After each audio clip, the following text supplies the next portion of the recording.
Welcome back to Living in the Heart of Virginia. Not too long ago, I was in Danville to talk to the Reverend Samuel Colley-Toothaker about the Episcopal or the Epiphany Episcopal School. While I was with them, I had an opportunity to go into the sanctuary where he and I, and he's known, by the way, by friends as Father Sam, talked about religion and his points of view. It's a very fascinating conversation. The parish itself had decided when I first came here that we were going to focus on 4 areas of ministry. Some churches try to do a lot of different things and end up doing them not well or not as well as they would like. We decided that we were going to identify our core values and that we were going to work on those core values. And so what we do well in this parish is worship. We're particularly proud of the kind of worship that we do here.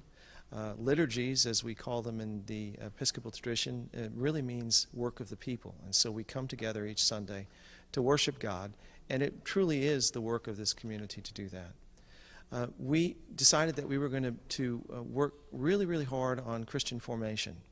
Different than education, formation is an understanding that everything that we do creates an opportunity for us to become the people God created us to be.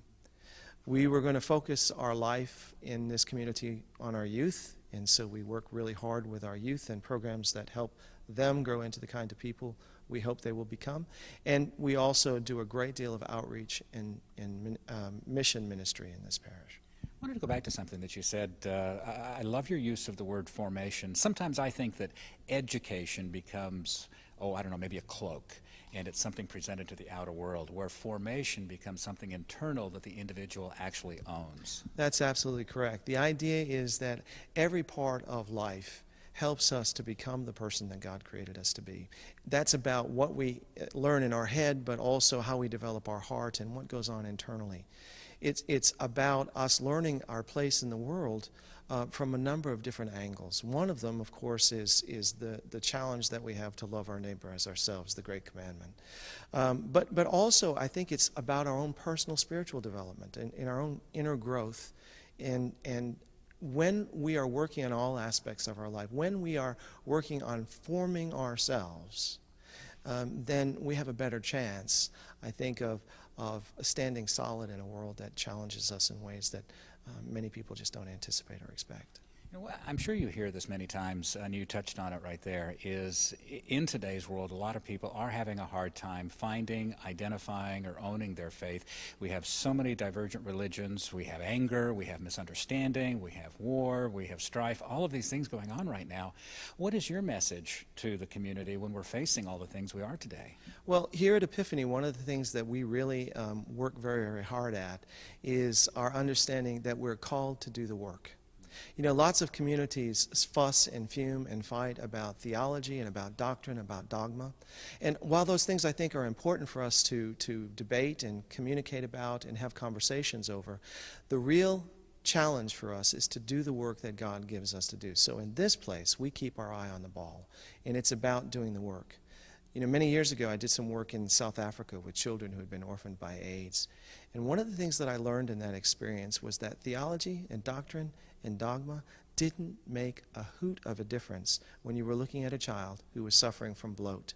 Suddenly, the reality was, how am I going to feed that child? And it didn't matter whether I agreed with the theology of the person to my right or to my left.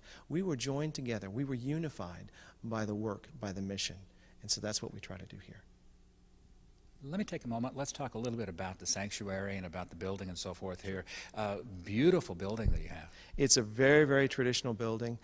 It was built originally in 1840 when the congregation was established by George Washington Dame, our founding rector. In the late 1800s, the current structure was built. The windows are Tiffany. It is, as I said, a very traditional worship space.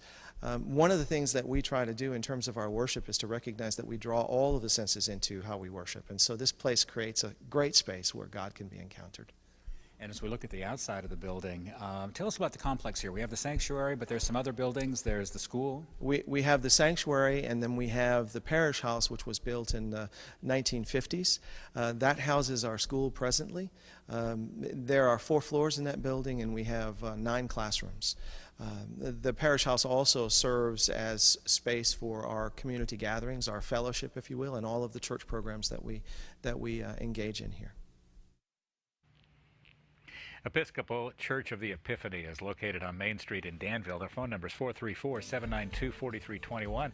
They can be found online at epiphanydanville.com. You're watching LHOV.